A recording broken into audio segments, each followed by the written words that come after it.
What's up, everyone?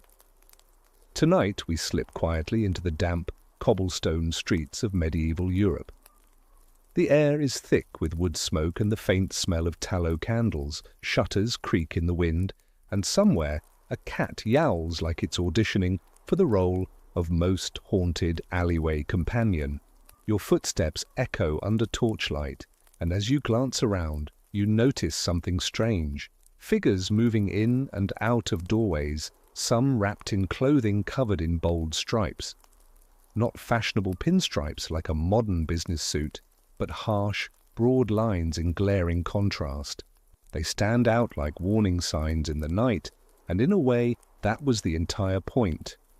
These stripes weren't a choice. They were the uniform of shame legally required for a certain class of medieval women, prostitutes. And if you, dear traveller, tried to blend in by tossing on a striped tunic yourself, well, let's just say you probably wouldn't survive the fines, the beatings, or the extremely judgmental stares. So before you get comfortable, take a moment to like the video and subscribe, but only if you genuinely enjoy what I do here. And hey, while you're at it, drop your location and local time in the comments, because I'd love to know exactly where you're tuning in from. Now dim the lights, maybe turn on a fan for that soft background hum, and let's ease into tonight's journey together. You trudge along the street and realize the stripes you see aren't random. They catch the glow of firelight and shout across the darkness like prison bars worn on cloth. For medieval authorities, this wasn't about fashion, but about broadcasting sin. Prostitutes were made to wear stripes so that no one could mistake them for respectable women. Imagine a medieval Tinder profile that's just one word, striped. Swipe left, swipe far away. This law wasn't universal, but in certain cities, especially in parts of France, Italy, and the German states, it became so embedded that the very sight of a striped coat could trigger gossip, judgment, or a quick detour to another street. Historians still argue whether these laws were strictly enforced or more of an occasional humiliation rolled out during festivals or crackdowns. Some records suggest that prostitutes might have slipped out of their uniforms in back alleys, trading them for plain cloaks when they didn't want to be noticed. Others think the stripes became almost a theatrical costume, as much a part of the city's nightly performance as the torches and the jugglers. But the symbolism wasn't invented out of nowhere. Stripes had long carried uneasy associations. In medieval thought, the line between good and evil was supposed to be clear, straight, unbroken. Stripes? They wavered, they interrupted, they drew the eye away from unity. Stripes meant division, ambiguity, and deception. It's the same reason jesters wore them, or why the devil sometimes appeared in manuscripts with striped stockings, as if Satan himself raided the wardrobe of a circus clown. So when a prostitute walked down the lane, wrapped in her legislated stripes, she wasn't just marked as different, she was turned into a walking moral allegory, a living billboard for sin, and you passing by with your hood drawn tight can't help but notice how the law itself shaped the landscape, a geography of shame stitched right into clothing. There's a quirky tidbit buried in this seriousness. In some places, the stripes weren't just black and white. They could be red and yellow, or even green mixed in, colors that medieval dye houses produced cheaply and that clashed loud enough to guarantee visibility. If you've ever wondered what it would look like if someone wore a medieval version of a highlighter pen, this was it. Bright, striped, impossible to miss. You keep walking, and the night feels heavy with layers of meaning. The torches flicker, merchants lock their shutters, and yet those stripes flash like warning beacons. They remind you that in the medieval city, clothing wasn't self-expression, it was surveillance. What you wore told everyone what you were allowed to be, and for some women, that meant every thread of fabric became part of their sentence, a visible punishment woven by law. And so the street carries you forward, deeper into a world where fabric is politics, patterns are punishments, and nothing, Absolutely nothing you see is accidental. You wander a little further through the twisting lanes, and soon the chatter of the taverns fades into something heavier, more solemn, the toll of church bells rolling across the rooftops. Their deep sound reminds you that no matter how lively the markets or bawdy the brothels, the medieval city was still held tight in the grip of the church. And it was the clergy who had plenty to say about clothing, morality, and how sinners should be displayed. You can almost picture the scene: bishops and priests gathered in a candlelit chamber, robes sweeping across the stone floor, debating not whether prostitution should exist. That they often shrugged off as necessary evil, but how best to keep it under control. One solution? Dress them like walking sermons. The striped garments weren't simply random humiliation, they were framed as spiritual uniforms. Just as monks wore plain habits to signal humility, prostitutes were made to wear stripes to signal sin, a kind of divine color coding, like heaven's traffic lights. If you were striped, you were marked as morally hazardous, and the church approved of this visible warning system. Of course, historians still argue whether church decrees directly birthed these striped laws, or whether local city councils just borrowed the idea and then claimed divine approval later. It's a bit of chicken or egg theology. Did the clergy say, mark them with stripes? Or did city leaders decide it on their own and then wave a sermon or two to justify it? Either way, the result was the same. People believed those clothes carried spiritual weight.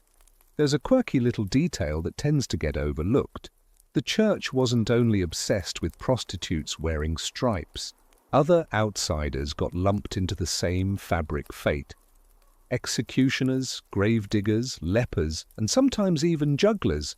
Yes, jugglers were known to appear in stripes, because what says untrustworthy better than a guy who can keep 5 oranges in the air? This made stripes a kind of grab bag symbol for people who lived on society's edge, tolerated but not celebrated. You pass a crumbling church wall and an old mural catches your eye.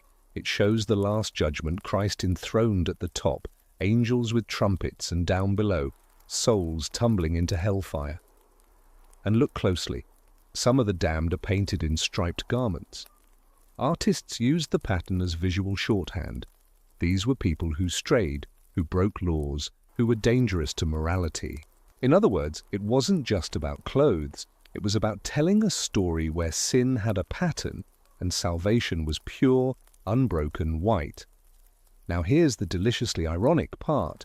While the clergy insisted prostitutes wear stripes as punishment, they also taxed brothels in many cities, officially sanctioned sin, dressed up in shame but filling church coffers. It's almost like your boss asking you to wear a bad employee t-shirt while still paying you overtime. Imagine then what it felt like to be one of those women. You walk past a church, hear sermons about purity and the perils of lust, but also see the local priest happily collecting fees from the very establishment that forces you into stripes. A double standard stitched into every seam.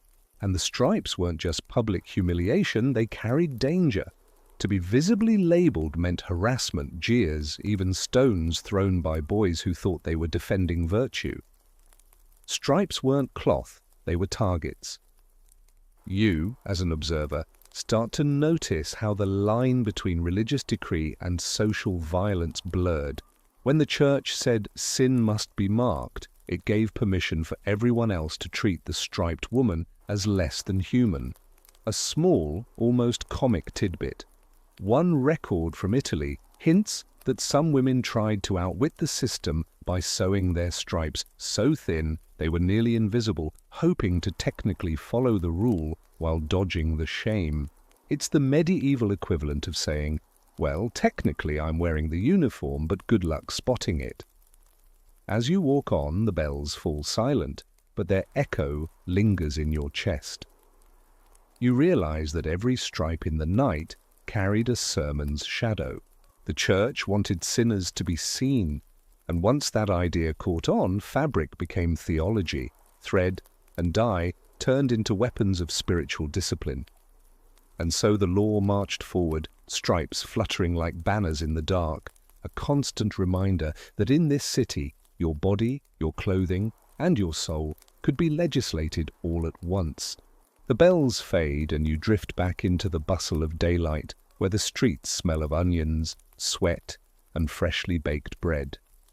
The market square is alive with voices, carts squeaking, chickens squawking, and the occasional horse dropping something less pleasant right in front of your shoes. Here, gossip hangs thicker than smoke, and in the middle of it all, those stripes again, catching eyes like flies to honey. Only this time, you don't just notice them. You hear the whispers that trail behind. Vendors lean across their stalls, muttering into each other's ears.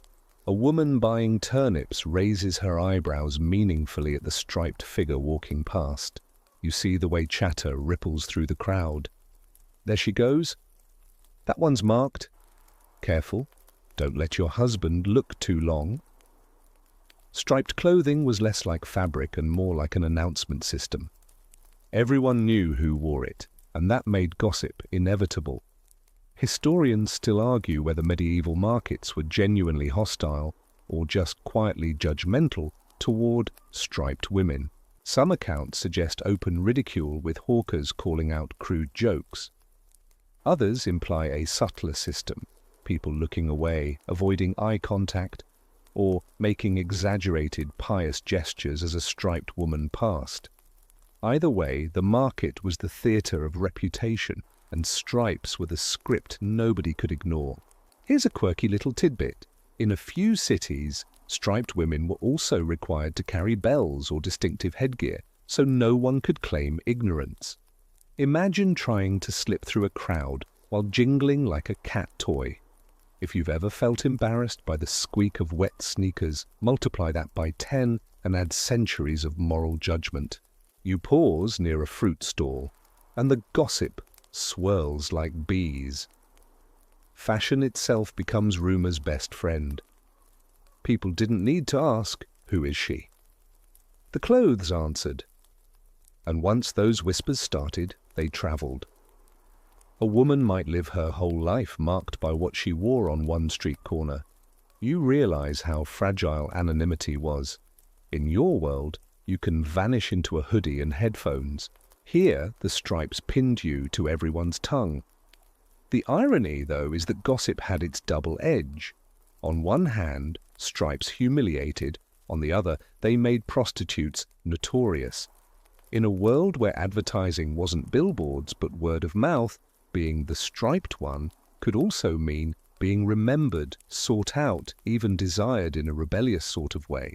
Scandal, after all, sells. Still, you can sense the exhaustion behind it.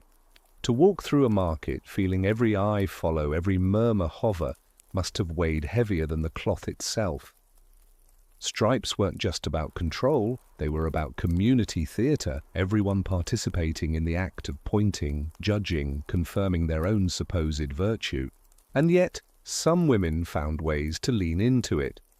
A record from southern France mentions prostitutes deliberately adding extra flair to their striped clothes, bright ribbons, exaggerated hems, even flashy jewelry. If you're going to be marked, you might as well turn the stage lights up and play the role. It's the medieval equivalent of, "Fine, I'll own the joke before you can make it." You keep moving through the square, past stalls of spices, bolts of cloth, and freshly butchered meat. The gossip never stops. Stripes ripple through the crowd, pulling voices behind them like a ship's wake. And you realize that in this world, clothing wasn't private. It was public property, a conversation starter you could never silence. The market wind carries the smell of roasting chestnuts, and you catch yourself thinking, if rumor were food, this city would never starve. And stripes? They were the seasoning sprinkled on top, spicing up conversations, feeding judgment, and keeping the social pot bubbling. You leave the market square behind, but the sound of gossip clings to your ears like the smell of onions on your cloak. As the alleys narrow again, your eye catches another set of stripes, but this time it's not just a single woman in the distance. It's an entire group moving together like a visual reminder that rules in the medieval world didn't stop at rumour. They were written down, codified, stacked in neat piles of parchment in the city archives. What you're looking at now is the product of sumptuary laws. These laws, in case your eyelids are getting heavy, were basically fashion police decrees. They told you exactly what you could and couldn't wear, depending on your social rank, your job, and sometimes even your marital status. The idea was simple. God created order, and your clothing should reflect that order. No blurring the lines. If you were a peasant, no silk. If you were a noblewoman, no pretending to be humble in wool. And if you were a prostitute, well, stripes. Lots and lots of stripes. Historians still argue whether these laws were practical to enforce or mostly symbolic theatre.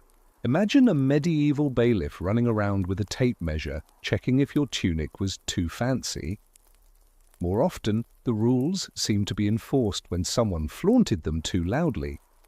A merchant's wife might get scolded for dressing like a duchess, or a striped woman fined for ditching her uniform. Enforcement was spotty, but the fear of being caught kept people in line. Here, as a quirky tidbit, one French town required prostitutes not only to wear striped cloaks, but also forbidden them to wear belts. Why? Belts were considered symbols of respectability and chastity, kind of like the medieval equivalent of a promise ring. No belt, no pretending. The city made sure the stripes screamed louder than any accessory could whisper. As you walk, you notice how these laws shape the street like invisible fences. People didn't just dress themselves, they dressed according to surveillance. Every tunic, every hat, every pair of shoes became a form of ID, whether you liked it or not. And yes, there were even laws about shoes, no pointy toes longer than a few inches, unless you were rich enough to justify tripping over them. But the stripes were special because they weren't about wealth, they were about morality. The city authorities believed clothing could police behavior, as if humiliation stitched into fabric might discourage sin. You can almost hear a medieval councilman defending the rules. If they're ashamed enough, perhaps they'll reform. Of course, it didn't really work that way. Stripes didn't erase prostitution, they just made sure everyone could spot it from across the street, and sometimes the system backfired spectacularly. One record mentions a brawl in which a group of young men deliberately dressed in striped cloaks to cause chaos at a festival. When authorities tried to arrest prostitutes, they ended up grabbing mischievous students instead. Imagine being fined for moral corruption when you were just trying to prank the mayor. Still, the weight of those rules presses down as you walk. You realize that stripes weren't just random cloth, they were the sharp end of a much bigger project. Sumptuary laws turned clothing into a form of surveillance, morality into wardrobe management, and shame into city policy. Every hemline and stripe became part of the grand illusion that society was neatly ordered, even when it wasn't. The cobblestones under your feet feel a little heavier now. You're starting to notice how even fabric carries authority here, how every thread is tugged by invisible hands of councilmen, priests, and nosy neighbors. And as the striped figures turn a corner ahead of you, you can almost hear the scratch of quills drafting yet another ordinance, one more law, to pin identity firmly to cloth. The alleys funnel you outward until suddenly you find yourself at a city gate. Beyond it stretches a dusty road, winding off toward hills and another town. You step through, and with every mile, the stripes don't disappear. They just change language. That's the thing about medieval Europe. Its borders were messy, its customs shifting, Yet some ideas travelled as easily as merchants with sacks of spices, and the notion of dressing prostitutes in striped clothing was one of those cultural hitchhikers. In France, especially around cities like Paris and Avignon, the laws spelled things out bluntly. Prostitutes must wear striped hoods or mantles to be recognizable. Travel a little farther into Italy, though, and the rules get more colorful, literally. Some cities insisted on bright red and white stripes, while others added yellow into the mix, the color associated with treachery and disease. The result? A medieval fashion statement that looked like a candy cane crossed with a hazard sign. Historians still argue whether these variations were deliberate attempts at symbolism or just the happy accident of local dye industries. Was Florence obsessed with red stripes because scarlet dye was their pride and joy? Or was it more theological, a conscious attempt to mark sin with the color of blood? The parchment is unclear, and so the debate rolls on. As you trudge along the road, you overhear a group of German travelers talking about their own striped laws. In some towns along the Rhine, prostitutes weren't required to wear cloaks, but instead striped kerchiefs tied around the head like permanent neon signs. One account even mentioned striped boots, though whether that S-fact or just a rumor cooked up by a judgmental monk, nobody's entirely sure. Still, it makes you imagine a woman stomping through the mud in zebra-striped footwear, hoping her shoes don't outlast the law itself. Here's a quirky tidbit. In Switzerland, some towns required prostitutes to wear striped sleeves that could be slipped on and off. A bizarre loophole, really. Easy to obey the letter of the law, but equally easy to slide the sleeve into a pocket if you wanted to sneak around without drawing stares. Did the medieval equivalent of wearing your student ID on a lanyard and then tucking it into your hoodie the second a teacher isn't looking. The further you walk, the more you realize stripes weren't confined to one kingdom. They were a pan-European phenomenon like Gothic cathedrals or bad teeth. The exact colors and fabrics shifted, but the message stayed consistent. Stripes equaled shame. You could land in Paris, Bologna, or Cologne and recognize instantly who society had shoved into the sinful category. Clothing became a universal translation of morality. But this wasn't just a story of enforcement, it was also about resistance. Some travelers wrote of prostitutes in border towns who deliberately borrowed styles from neighboring regions, mixing colors and patterns in ways that confused authorities. Was she following the Italian rule book or the French one? The overlap turned law into farce, and city guards often gave up rather than chase a woman across jurisdictions over a handful of stripes. You crest a hill, the road widening into a vista of fields. The air smells of hay and horse sweat. Stripes may look simple to your modern eyes, but in this world they carried layers of meaning, religious, legal, and cultural, that spanned the map. Each kingdom might have tweaked the pattern, but the lines always pointed in the same direction, toward stigma stitched into law. And as the wind tugs at your cloak, you can't help but smirk at the irony. While kings and councils dreamed of unifying their realms with banners and coins, the one thing Europe actually managed to standardize more or less was the humiliation of women in stripes. Truly nothing spreads across borders faster than a good old-fashioned bad idea. The road slopes downward, carrying you toward the heart of another bustling town. This one feels wealthier, stone walls higher, guild halls prouder, and churches decorated like glittering jewelry boxes. Inside one of those churches, you pause and glance at a manuscript propped open on the lectern. Illuminated pages gleam in the candlelight, their margins alive with swirls of color, tiny beasts and, strangely enough, stripes. Artists loved to slip patterns into their work, and stripes often carried meanings far heavier than mere decoration. In religious manuscripts, striped garments could mark the outsider, the trickster, the dangerous fool. You notice how Judas, the betrayer, sometimes wears striped clothes as if his very tunic screams, "Don't trust me." Elsewhere, demons cavort in striped leggings, their crooked smiles made even sharper by the bands of color running up their legs. Historians still argue whether medieval audiences consciously read these stripes as moral warning signs or simply absorb the message without thinking. Did someone sitting in a pew point at a striped devil and whisper, "See, that's why the girls in town wear them"? Or was it subtler, a background association that slowly soaked into the cultural fabric? Whatever the case, the link between stripes and suspicion bled from law into art and back again.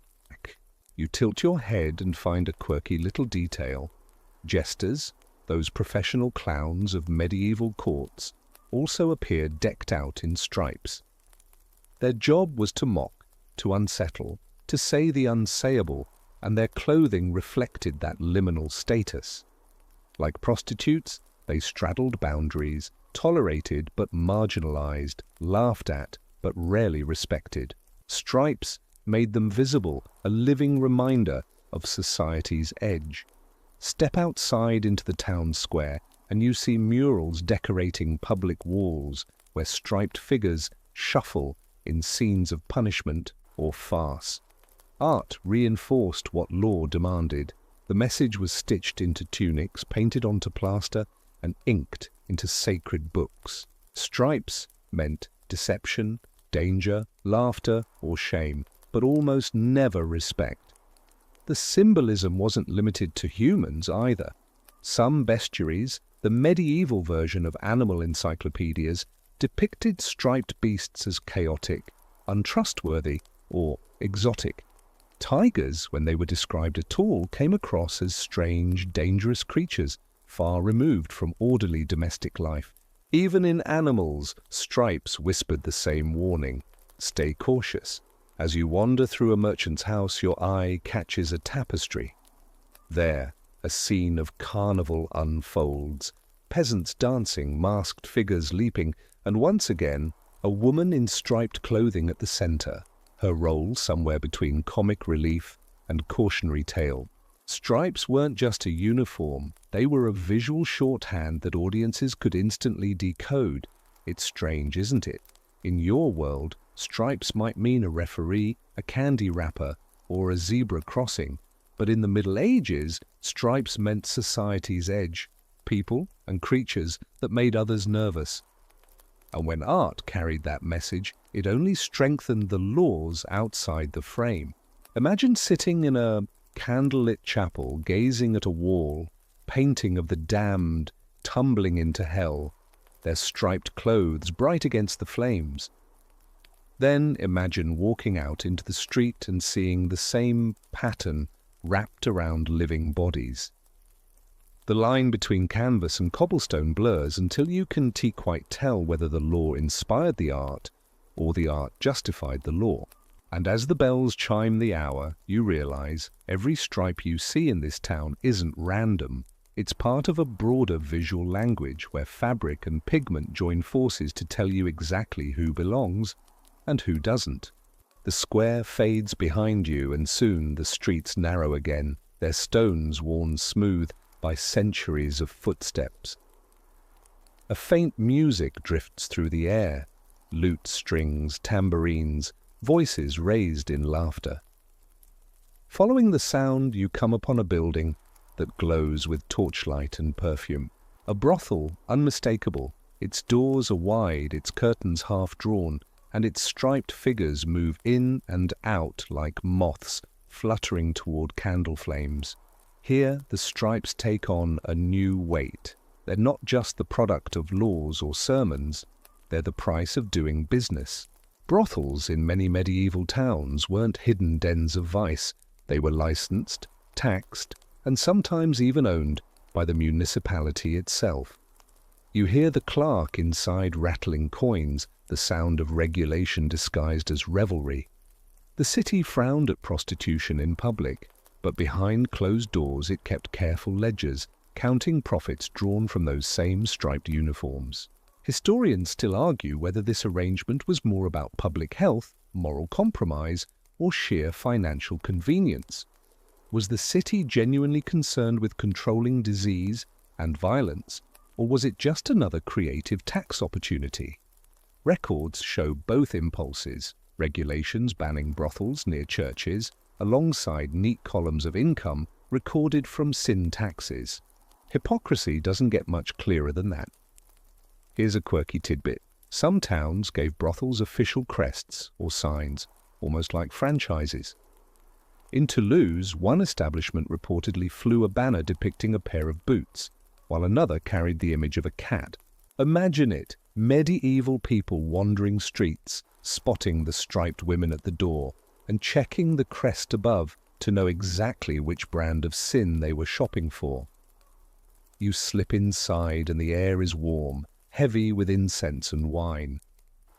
The stripes here look different, still mandated, still symbols of shame, but transformed into costumes under lamplight.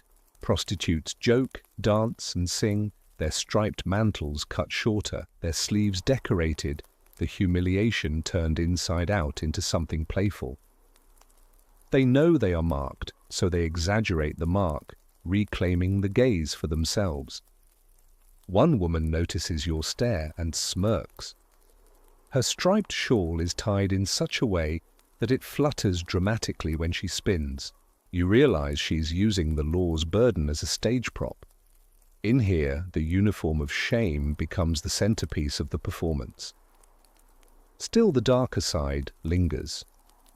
Stripes in a brothel didn't erase the reality of danger outside. Customers could jeer or grow violent, and the same city that taxed the house might punish the women caught on the street. The stripes never let them forget the precariousness of their existence. They were both protection and prison. Protection because they showed the woman was licensed rather than rogue. Prison because the mark never came off. And the contradictions pile higher. Some city councils built brothels right beside the gates, so incoming merchants would spend their coins before even reaching the market. Others moved them outside the walls to pretend at decency, though everyone knew where to find them. Licensed sin was both hidden and flaunted, shamed and celebrated, striped and counted. As you step back out into the street, the music fades, replaced again by the muffled quiet of night. The brothel's striped women vanish into shadow, but the sound of coins rattling in the clerk's box echoes after you. And you can't help but notice, for all the sermons, all the laws, all the stripes painted as warning signs, what the city truly cared about was that the numbers added up. You drift away from the brothel's glow, following the pulse of drums and the chatter of laughter that drifts down the crooked lanes. The city feels different tonight, looser, rowdier, as if every rule you've been learning about has been tossed into a chest and locked away for a holiday. You round a corner and suddenly find yourself in the middle of a carnival procession. Masks bob above the crowd, painted grotesque or comical. Musicians weave through dancers, jugglers toss torches, and noblemen in velvet gowns mingle with apprentices in patched tunics. But what catches your tired eyes most are the stripes.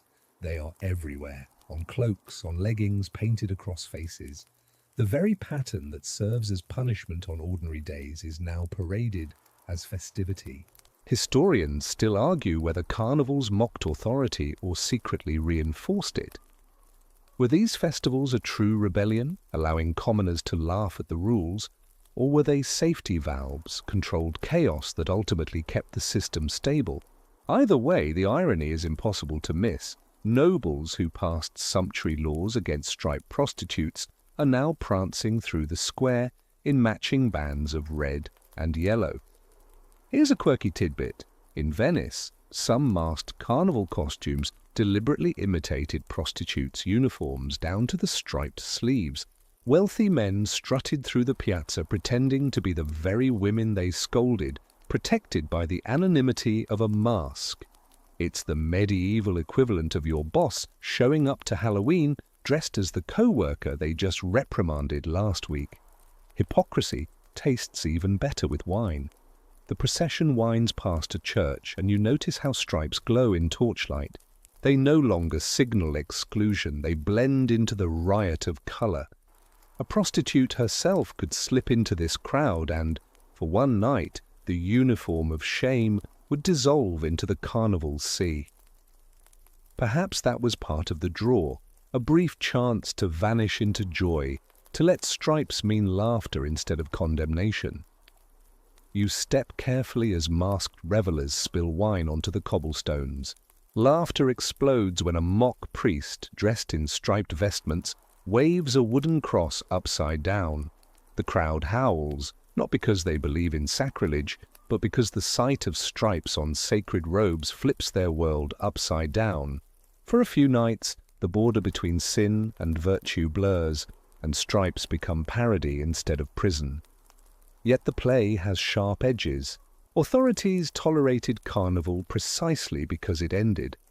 At sunrise, the masks would come off, the velvet cloaks would return to chests, and prostitutes would once again be the only ones left marked in stripes. The brief equality of disguise was a cruel reminder of how rigid the world remained once the drums fell silent. And still, you can't help but smile. The procession is messy, chaotic, intoxicating. Children tug at striped ribbons, couples kiss under paper lanterns, jugglers toss glowing hoops into the night. Stripes here feel almost free, an accidental rebellion woven into carnival's laughter. For a fleeting moment, the pattern that weighed like chains becomes just another splash of colour in a city drunk on joy. The drums fade into the distance, but the memory lingers. Stripes, once again, proving they can't be pinned down to a single meaning. Law, shame, art, parody, they shift with the beat of the drum, never entirely what the authorities want them to be. The echoes of drums soften behind you, replaced by the steady rhythm of boots and wagon wheels on the cobblestones. You find yourself walking beside a caravan of travellers, pilgrims with staffs, merchants with bulging carts, and a couple of scribes jotting notes in small books. Their voices mix into a chorus of stories, and once again, stripes drift into the conversation. One merchant waves a hand dramatically, describing a striped woman he swore he saw in Milan, standing on a balcony and cackling down at passers-by.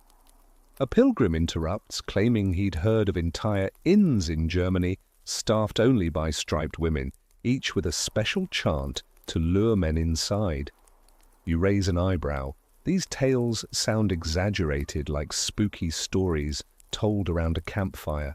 Historians still argue whether such travellers' accounts are trustworthy descriptions or just moral panic disguised as storytelling. Pilgrims were notorious for spicing up their journeys with colourful anecdotes, and merchants often exaggerated foreign customs to entertain an audience back home. Whether the striped women truly haunted every tavern or were simply the stars of whispered jokes remains unclear. Here's a quirky tidbit. Some medieval guidebooks for pilgrims actually included notes on how to recognize sinful women abroad, often listing striped clothing as the top clue. Imagine flipping through your Lonely Planet guide and finding, "Caution, locals in stripes may not be safe company." It makes you wonder how many pilgrims spent more time people-watching than praying at shrines. The road carries you past a smoky tavern, where travellers trade their stories louder with every gulp of ale. One swears that in Spain, prostitutes were forced to wear stripes painted directly onto their faces. Surely nonsense, but the image gets the whole room laughing. Another insists he met a striped woman who could curse a man just by touching his sleeve. By the time the tales circle back to you, they've grown into full-blown legends. Stripes no longer just clothing, but omens, spells, signs of supernatural danger. It's easy to see how these rumours spread across borders faster than carts. A merchant might have genuinely seen a woman in striped sleeves once, but by the time he retold it in Paris, she became a witch, a seductress, a walking curse. Stripes turned into folklore, embroidered further each time the tale passed from mouth to mouth. As you sip weak ale and listen, you realize how powerfully gossip shaped reality in this world. Stripes were never just fabric, they were stories. A striped cloak in Milan might be echoed in a wild rumor in London months later, transformed into something half demonic, half comic, and each retelling made the stigma stronger, even in places where the laws weren't strictly enforced. The fire in the tavern crackles and shadows flicker across faces. One storyteller lowers his voice, swearing that striped women followed him in a dream, chasing him down a dark alley until he woke sweating. The crowd roars with laughter, but you can sense the unease underneath. Fear and fascination blend together, stripes pulling everyone's imagination into the same crooked lines. When the night winds down, you step back into the cool air. The stars above are sharp, the road quiet again. Yet you carry with you the voices of pilgrims and merchants, their tales layering over the real stripes you've seen. Stories exaggerate, mutate, travel, but they stick. And for centuries, striped women would linger not only in city streets, but in imaginations across Europe, haunting every traveller who loved a good yarn more than the truth. The stars still glitter as you wander on, but soon the night deepens into a hush, and you duck into the glow of an apothecary's shop. The air inside smells of rosemary, vinegar, and something less pleasant, probably whatever is fermenting in that half-sealed jar in the corner. Shelves are stacked with powders, bundles of herbs, and little pots labelled in spidery Latin. A physician in a long robe fusses over a parchment, muttering theories about why some people end up wearing stripes by law. Medicine in the Middle Ages wasn't just about bodies, it was about morals and balance. You overhear the physician explaining to a nervous patron that striped garments suited prostitutes because they mirrored their internal imbalance. Just as lines were broken and uneven, so too were the women's souls. Yes, you're right. It sounds like he's prescribing fashion criticism as health care. Historians still argue whether physicians genuinely believed clothing reflected the humours, or whether they simply borrowed moral metaphors from the pulpit. Some writings treat stripes as symbolic of disorder in the body's fluids, blood, phlegm, black bile, yellow bile, while others suggest they merely echoed sermons about sin. Either way, medicine joined the chorus, reinforcing that a striped mantle wasn't just a law, it was a symptom. Here's a quirky tidbit. One medical text actually suggested that prostitutes wear striped veils to cool the excessive heat of lust thought to reside in their blood. And the proposed cure? Leeches. Always leeches. Medieval medicine had an answer for everything, and that answer was usually a bloodsucker in a jar. Imagine walking into a clinic today and being told, "We've diagnosed your disorder with fashion and will now treat you with swamp worms." The physician shuffles past, tucking a striped scarf into his notes as if it were scientific evidence. You realize how seamlessly moral judgment wrapped itself in medical vocabulary. What might look to you like stigma became, in their eyes, diagnosis. Women in stripes weren't just sinful, they were unbalanced, in need of correction through poultices, prayers, and of course fees. The shop is crowded with other patients. One man coughs violently while a woman clutches a jar of ointment. You notice how quickly their eyes slide toward the striped figure waiting in the corner. Even here, among the sick, stigma lingers. The law's uniform doubles as a medical label, branding her body as diseased even before any physician lifts a hand. You step back into the street, your nose full of vinegar and herbs. The night air feels cleaner, though not kinder. It strikes you that medicine, law, art, and rumour all braided stripes into their own explanations. None of them agreed entirely, yet all pointed in the same direction. Striped women embodied imbalance. And while you might laugh at the leech jars and fashion diagnoses, the effect on real lives was anything but funny. The stars above look a little colder now. You walk on, imagining the weight of not just the cloth, but the constant theories pinned to it, sermons, gossip, medical diagnoses, all stitched into every line. Stripes weren't just a pattern, they were a cage built from every discipline medieval society could muster. The road curls back into the heart of town, and this time it carries you toward a small wooden building with laughter spilling out of its crooked door. Inside, torches flicker against smoke-stained beams, benches creak, and a makeshift stage sits at the far end. You find yourself in a medieval playhouse, the kind where morality plays and farces share the same cramped boards. The air smells of ale and damp cloaks, and the crowd is restless, ready to laugh. The play begins with a jester tumbling onto the stage, his leggings striped in clashing colours. The audience roars. You notice how quickly the pattern signals mischief. Then another figure enters. A woman wrapped in exaggerated striped garments, every stripe painted broader than life. She struts across the stage to hoots and jeers. She is not a real prostitute, but an actress, or sometimes a boy in disguise, mocking the uniform the law forced on women outside these very walls. Historians still argue whether such plays reinforced the stigma or slyly mocked it. On one hand, the crowd laughed at the caricature, deepening the shame attached to real striped women. On the other, theatre often exaggerated rules so much that audiences recognized the absurdity. Was the stage a mirror that disciplined, or one that ridiculed the system itself? The parchment can't quite tell us. Here's a quirky tidbit. One surviving French farce includes a scene where a striped prostitute outsmarts a bumbling priest, tricking him into paying double for her services. The audience loved it, partly because it poked fun at clergy greed.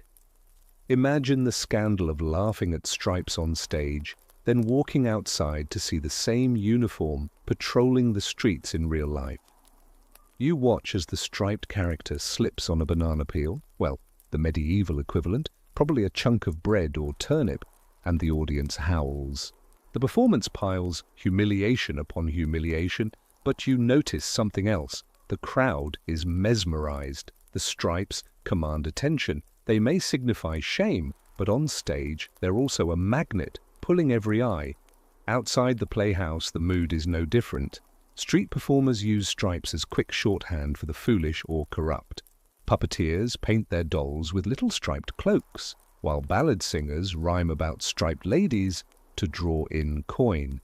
It's theatre everywhere, not just indoors. And the irony stings. The authorities mandated stripes as punishment, but performers discovered stripes were comedy gold. What was meant to isolate became entertainment. Even jesters in noble courts paraded in stripes, mocking their masters while protected by the very fabric that condemned others. As the playhouse empties, you shuffle out with the crowd, still hearing the laughter ringing in your ears. Stripes, once again, prove slippery. On the stage, they humiliate, but they also entertain. They remind everyone of the rules while slyly hinting at the ridiculousness of those rules. And somewhere in the smoky rafters of that playhouse you sense a quiet rebellion, a world where shame could become laughter, and laughter could cut sharper than any decree. The laughter of the playhouse fades as you stroll into the marketplace at dawn. The sky is a soft grey, and merchants are already shouting prices for bread, onions, and salted fish. Everywhere you look, cloth is draped, folded, and hung. Bolts of crimson velvet, dyed wool, rough linen. You realize that if stripes carried so much meaning, the dye and textile trade must have had a hand in shaping their story. A weaver hunches over his loom, the wooden frame clattering like a heartbeat. He explains to a curious boy that weaving stripes requires alternating threads, a trickier process than solid color. Stripes were not the cheapest pattern, they took extra work, which means that in a cruel twist, women forced to wear them often paid more for the privilege of being branded. You sigh. It's like buying the deluxe version of your own punishment. Historians still argue whether striped cloth was genuinely harder to make or whether guild restrictions simply kept prices high. Some evidence suggests striped fabrics were considered stylish luxuries in Italy, while in northern towns they were stigmatized. The contradiction is striking. The same pattern could scream elegance in one market and shame in another. Here's a quirky tidbit. Some dye recipes used in striped cloth called for soaking wool in mixtures that included stale urine. Yes, you heard that right. Your uniform of shame may have literally been marinated in chamber pot brew. No wonder prostitutes stood out. You could probably smell the stripes before you saw them. As you wander past stalls, you notice cloth merchants whispering warnings. Guild rules in some towns banned them from selling striped bolts to anyone except licensed prostitutes. Imagine walking into a shop and being told, "Sorry, this fabric is restricted.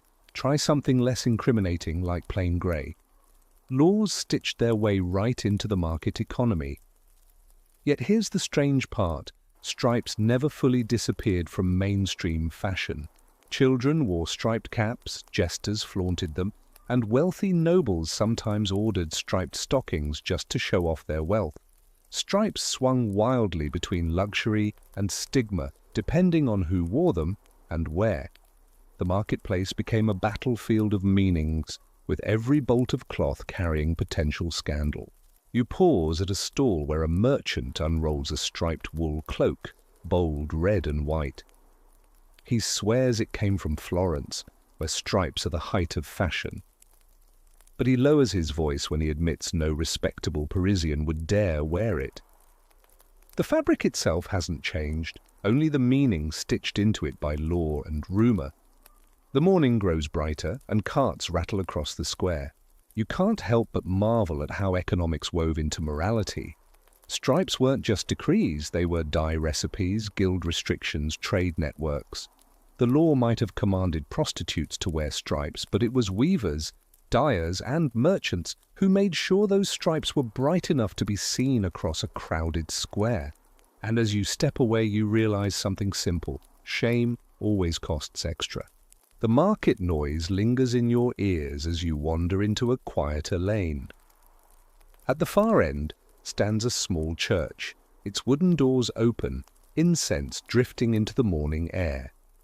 You step inside, where sunlight filters through narrow windows and paints the stone floor with shifting gold. Candles flicker before saints' statues, and in the hush you notice something carved into the margins of an illuminated manuscript left open on a lectern. There it is again, stripes drawn across the robe of a figure labelled Sinful Woman. Religion, of course, had its fingerprints all over the story of stripes. Clergy didn't just preach sermons, they created visual codes, reminding worshippers which behaviours led to salvation and which dragged you down. Stripes became a shortcut for corruption, not only in clothing, but in illustrations that would outlast the voices of any street crier. Historians still argue whether the church originated the symbolism or merely amplified it. Some claim church art was following civic law, echoing the uniforms of prostitutes in visual form. Others argue the church took the lead, embedding stripes into sermons, paintings, and manuscripts so thoroughly that civic authorities later borrowed the imagery. Either way, pulpits and parchments gave the pattern divine endorsement. Here's a quirky tidbit. In one medieval sermon, a preacher compared striped clothing to the zebra, an animal he insisted was unnatural because of its mixed colours. Never mind that most of Europe had never seen a zebra outside of hearsay, the stripes themselves were proof enough of its sinfulness. Imagine condemning an entire animal species for bad fashion choices. As you linger, a monk passes by, adjusting his plain brown robe. His simplicity is intentional. A single colour meant purity and unity. Multicoloured patterns, especially stripes, suggested division, fracture, doubleness, qualities the church feared in souls and societies alike. Wearing stripes was not just a municipal penalty, It was a reminder that you stood divided from God. Above the altar hangs a tapestry woven with scenes of Judgment Day. On one side, the saved rise in smooth white robes. On the other, the damned tumble downward, some clearly marked with striped tunics. The congregation didn't need a sermon spelled out when the artwork said it so vividly. Stripes were not fashion, they were theology in fabric. Yet not all clergy agreed. Some monastic orders argued that stigmatizing clothing distracted from true repentance, while others insisted visible shame was necessary to protect the community. The debates echoed through synods and confessionals with no single verdict. The fabric remained a battleground of souls as much as of bodies. You leave the church, the incense clinging faintly to your clothes. Outside, bells toll, summoning townsfolk to another round of worship. You picture striped women shuffling to the edge of the crowd, excluded but still present, their uniforms marking them as living parables. In every sermon, painting, and whispered prayer, stripes reminded everyone sin could not hide. And as you step back into the street, you realize the church had woven the pattern not only into cloth, but into conscience. The church bells fade as you walk further down the lane, where the houses lean close together, their timber beams jutting out like crooked teeth. Here the cobblestones are quieter, but whispers replace footsteps. You catch snippets of talk at doorways, women huddled with baskets, men leaning on their walking sticks. The subject? Stripes, of course. Not law, not sermons, not plays, but gossip, the kind that binds a neighborhood tighter than mortar. Every town had its rumor mill, and striped women were perfect fodder. Someone swears they saw a prostitute slip into a judge's house last night. Other insists the stripes themselves carry disease, as though the dye bleeds contagion. A child dares another to touch the hem of a striped cloak and then screams as if cursed. Gossip makes the fabric heavier than any law. Historians still argue whether gossip merely mirrored official decrees or if it created the real social enforcement. Laws could mandate stripes, but it was neighbors' stares and muttered jokes that made the punishment sting day after day. A statute might declare shame, but gossip performed it, relentlessly and locally. Here's a quirky tidbit. One medieval proverb compared a striped woman to a cat with bells, impossible to ignore, and always announcing herself. The saying spread so far that some townsfolk jingled coins in their pockets whenever a striped woman passed, mocking her as if she were an animal on parade. Not exactly subtle. You notice how gossip transforms into performance. Windows creak open when a striped figure enters the street. Children sing little rhymes, adults feign pity or disgust, and the uniform becomes a stage costume in a play performed daily by ordinary citizens. Nobody needs a theatre when the street itself provides the show. And yet, not all whispers are cruel. In one doorway, two women murmur sympathetically about a neighbour forced into stripes, though she was widowed, not by choice of trade, but by sheer poverty. They shake their heads, lowering their voices as though kindness itself might be punished.